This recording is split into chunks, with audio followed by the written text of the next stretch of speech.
You're listening to a health podcast, which means you probably care about health and you enjoy podcasts. I'm Dan Kendall, the founder of Health Podcast Network, and I want to invite you to join me and thousands of healthcare professionals and leaders at the annual health event taking place in Las Vegas, October 20th to 23rd. When you're there, I'd love to meet you at our exclusive reception on Monday, October 21st. In fact, the host of the show you're about to listen to plans to be there too. Reserve your spot. Visit healthpodcastnetwork.com/health. That's healthpodcastnetwork.com/HLTH and save $250 with our special discount code. Again, that's healthpodcastnetwork.com/HLTH. I look forward to seeing you there. I'm Dr. Raj Sundar, and this is Healthcare for Humans, the show dedicated to educating you on how to care for culturally diverse communities so you can be a better healer and achieve better patient outcomes. This is about everything that you wish you knew to really care for the person in front of you. Let's learn together. Welcome back to our 4-part series on caring for Ukrainians. This is part 2, where we're diving deep into the Ukrainian community's health beliefs, challenges, and experiences, specifically in the American healthcare system. If you haven't listened to part 1 yet, I highly recommend you go back and check it out when you get a chance. It provides crucial historical context that will give you some background to help understand today's discussion. The question that maybe this episode focuses on is, have you ever wondered how a community's history shapes its approach to healthcare, or how language and cultural nuances can impact medical decisions? It's a question that we explore in almost every episode, but this one is going to build on last episode where we focus specifically on history, and it's going to translate to what it means for Ukrainians' approach to healthcare. I'm joined once again by Tamara. As we talked about before, she's a passionate advocate for Ukrainian health. We'll explore topics ranging from the community's self-reliant mindset to the complexities of building trust in an all-new healthcare system. In this episode, you'll hear about how the historical context we discussed in part 1 influences Ukrainian health beliefs today, the challenges of preventive care, including vaccination hesitancy, and a first-hand account of a culturally insensitive medical encounter and what we can learn from it. Let's dive into part 2 of our 4-part series on the Ukrainian community. Here's Tamara again. I did have one more data point that might be interesting. With some of the other partners we meet with in our Ukrainian and Russian work group with the Department of Health, we talk about the demographics of Ukrainians during a survey collection. If you are Ukrainian, you will check off white as your status in the racial profiles that are built into our demographics. Yeah. When you separate groups in this demographic, Ukrainians who may have a different socioeconomic status as other white people in the region are clustered there. A lot of times in terms of programming and data collection and the impact of how many Ukrainians are here and what their needs are, they can often be lost in this big data set. And that's what some people have been trying to figure out. How can they be categorized so that we can figure out more data to help us create culturally specific and culturally appropriate programming? Very interesting. And another way, our socially created idea of race lets us down and erases people, including Ukrainians, because the idea of just white people is confusing for people checking boxes and you're from Ukraine and you're like, I guess I am. It's not doing justice to the actual population needs. When you think of the Ukrainian community, one part of the history is the transition to becoming refugees because they were forcibly displaced at certain points in history. How is the word refugee perceived in the community? I haven't questioned people directly in terms of how having that being named that is positive or negative connotation. But what I have tried to do, and I know that a lot of people in our community do, is when referring to people who have come into our country in the newest wave, saying new arrivals has a better connotation, unfortunately, than refugee. In a lot of people's minds means, oh, they might be suffering. There's that pity and looking at that person as lesser. They might need things and be struggling, all these negative connotations. So I try to just allow people to be who they are. They're newly arrived people working on their identity here in our country. They may have needs and gifts that they're bringing to our communities. That's a conscious thing. I hear a lot of people in our community and organizations who serve Ukrainian refugees and other refugees having that name referred to differently so that people aren't making that connection that they're needy, things that are really negative and usually not completely true anyway. Yeah, there has to be a way to provide support, which many people do coming to a new country, without it being burdened by pity and sometimes condescension and anger and contempt, which happens especially in refugee immigrant communities in our political climate, reiterating the importance of language and focusing on what the community wants to be called by. And some people maybe want to call by refugees, and you have to make room for that. But this idea of new Americans, I've heard that too, or new arrivals. I think I can definitely see the importance of using language like that. Yeah, I think of my parents and all the things they had to go through from being displaced and coming to the country and having that refugee label that doesn't help to empower you when you're trying to work on creating your new life. Yeah, exactly. I would like to talk about two things. Tell me what you want to focus on with the idea that we'll have future episodes focused on both health beliefs and mental health. We could start with general health beliefs because they inform mental health beliefs. So let's transition to health beliefs. There's a broader sense of beliefs in immigrant and refugee communities when they come to Western countries. It could be US, Canada, wherever, where there's a specific way we think of healthcare with insurance, complicated systems, referrals. When people are listening, you're like, yeah, that's how healthcare works. But when you're coming from different countries, often it's one clinic in their town that they go to for everything. It's a true contrast for many refugee communities. Each community has their own beliefs around health that can lead to what at times we feel like conflict with our current beliefs, or meaning Western Americanized healthcare. I'm speaking as an American clinician, when sometimes maybe you're talking about preventive care and we don't feel like we're communicating that. But just starting out talking about that, Tamara, the question is, doing this work for you, what health beliefs have you noticed in the community that you've tried to amplify versus be a mediator when assimilating in some ways into this new way of doing healthcare, but not sacrificing important parts of what health means for the community? Thank you for having this podcast, because I've listened to episodes that have informed me about how to relate to a specific community based on their values, traditions, and needs. So I think that's very important in terms of providing healthcare to have those perspectives. And I think for Ukrainians and new arrivals coming to this country, they're coming from a different system. And they're trying, especially if they're refugees, to survive. I need to have shelter. I need to have food. I need to take care of my kids. I need to get a job. Ukrainians have a history of self-reliance, of that independent, I will take care of myself. The government and other entities not taking care of me and have actually harmed our communities. If I need to do something for me and my family, I will try to be self-reliant because I have to. That's a very big concept for people who are Ukrainian. They're proud of that. I will figure this out. I will solve this problem, and I will do it independently or with other people from my community that I can trust.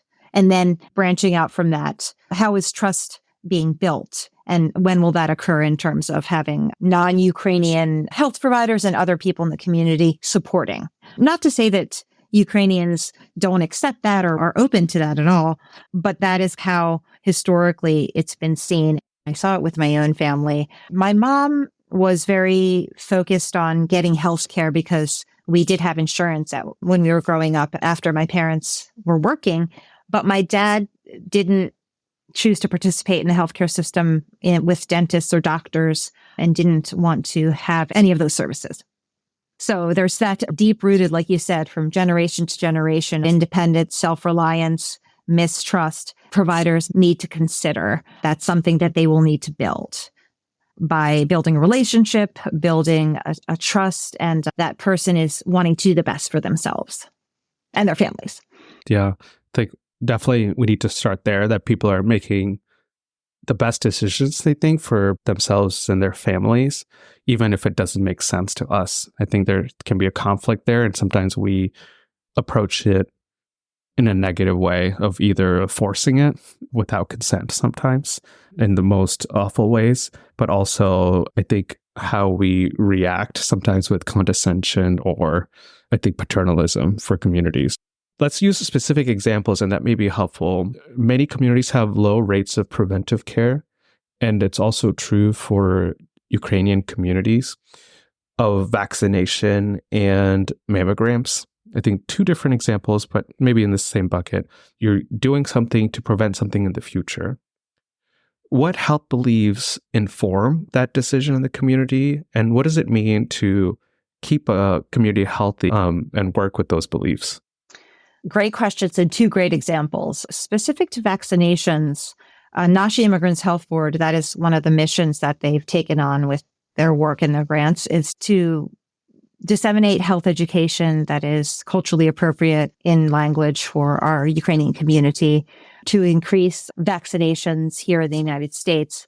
What I was talking about earlier in terms of government mistrust will play largely into the vaccination process. Ukrainians are self-reliant, and how the mistrust in government has caused a lot of areas of healthcare to be affected, including campaigns to vaccinate. So that's been an issue for our community. What we're seeing with the work we're doing with Nashi Immigrants Health Board is that there are certain vaccines that are more troublesome to the Ukrainian community. They are worried about side effects and harm being done to them or their families by being vaccinated. They often think that outweighs the risks of attaining the disease. This may also have to do with if within your history you've been able to not be ill from a specific disease that is often in your community, then you feel like, I don't get that disease, or I don't have to worry about that. And that may be also people's thoughts that let's wait until something happens before we intervene. And this is somewhat of a logical perspective when you think, okay, I feel great. When I feel sick, I will make an intentional move to help myself. I visited Ukraine in 2006, and I was doing healthcare research, visiting hospitals and interacting with physicians, nurses, and other healthcare providers. The last place they wanted to go is the hospital. Compared to here, people go because they know they need a surgery. There is a very different system, and there's a place that people aren't looking to do prevention. I can't speak for now, except for the colleagues that have talked to me about it, but that has been some people's perspectives. So why seek that out earlier than you need to? So that's an issue. The other problem is the sharing of false information in social media. That's become a huge problem, unfortunately. We are experiencing this, but in Ukraine, and among Ukrainians, there are areas of social media that can inflate things or share false information that healthcare agencies have to dismantle, have that process of having people accept those healthcare practices. But a thing that could be recommended is, when I do patient care, is asking people what they think about a specific intervention. What are your thoughts about vaccinations?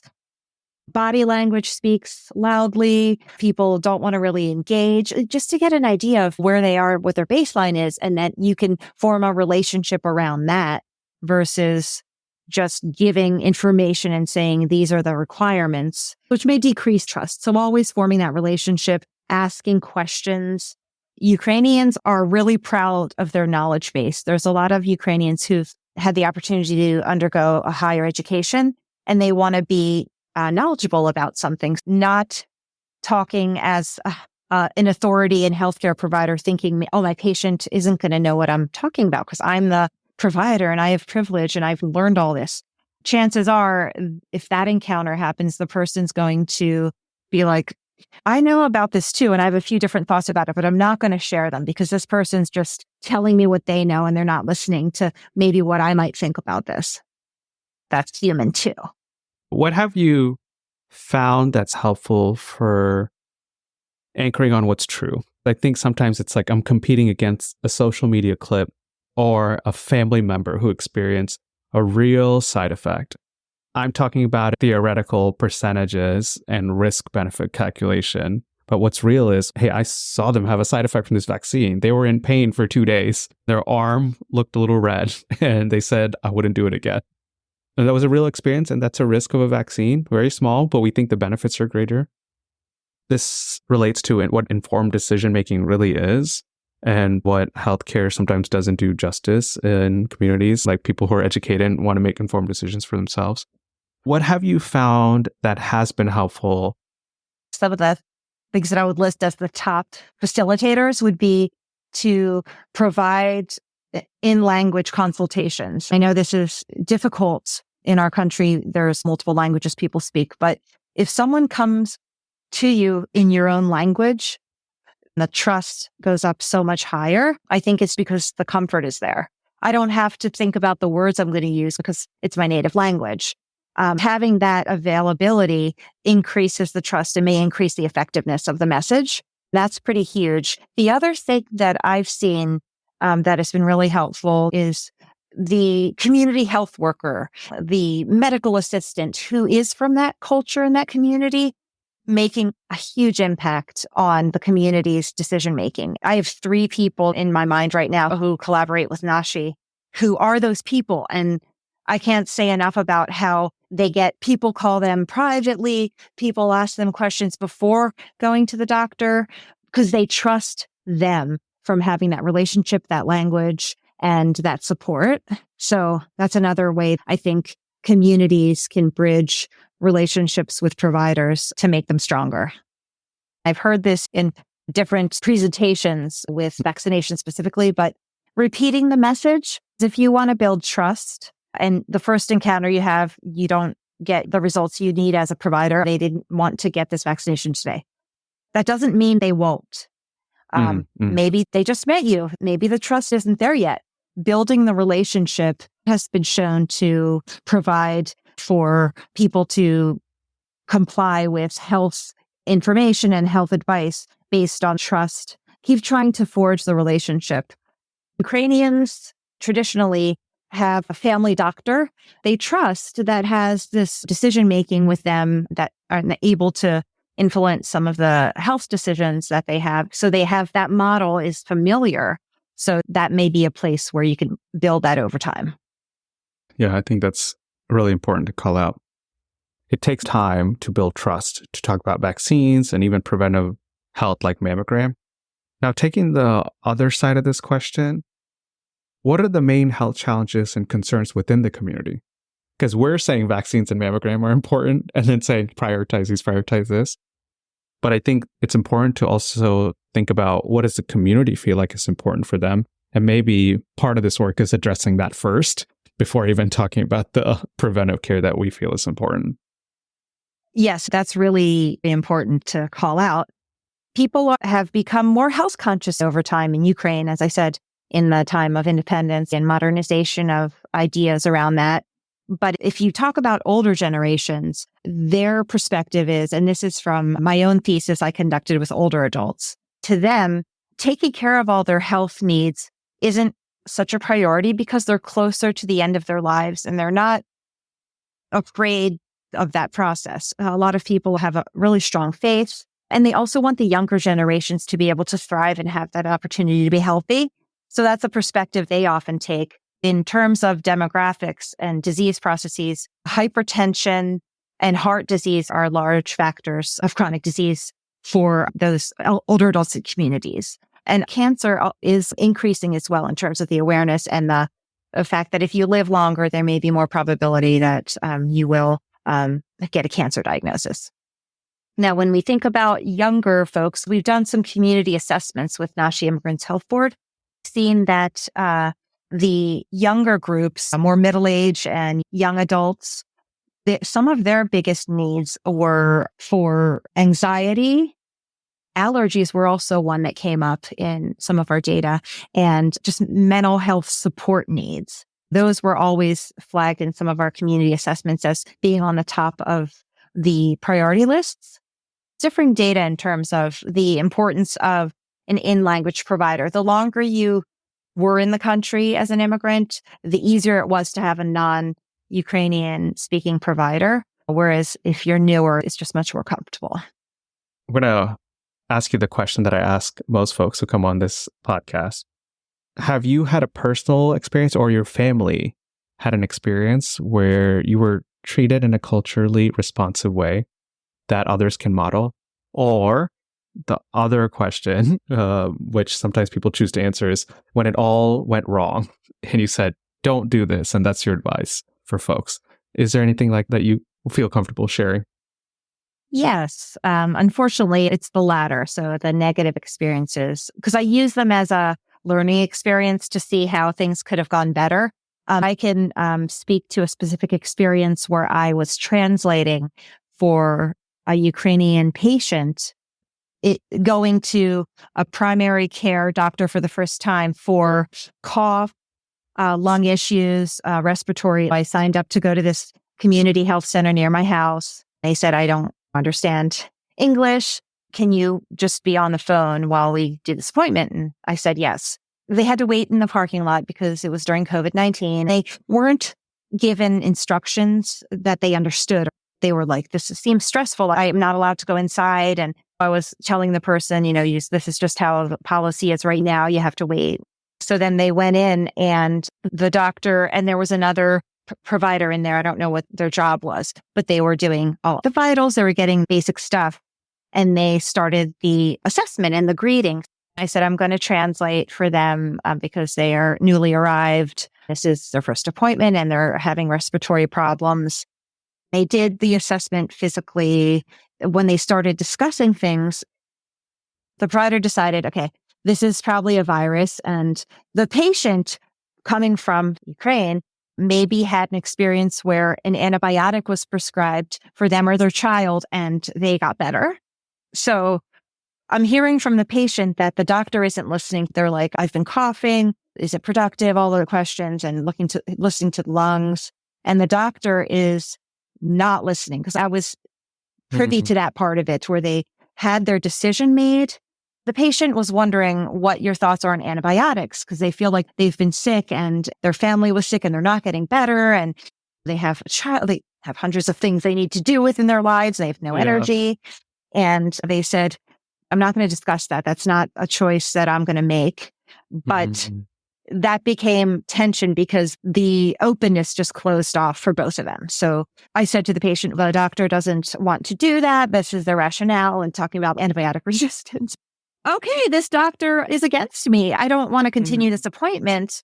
And the doctors could send you for a chest x-ray, but that isn't a good idea, but I'll do it to cover themselves. In my opinion, I did all the right steps. And the patient, the next time I was on the phone with them, they were back in their car. They just walked out. And what I saw from that was completely negative. So the relationship and the encounter was very negative.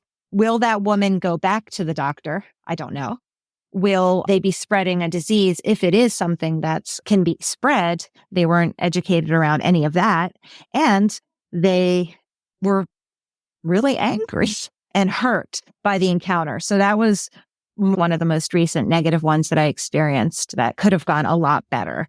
I was trying to advocate and I kept repeating, this person is newly arrived. This is a new environment. And there was not time or interest by the providers to make that encounter better.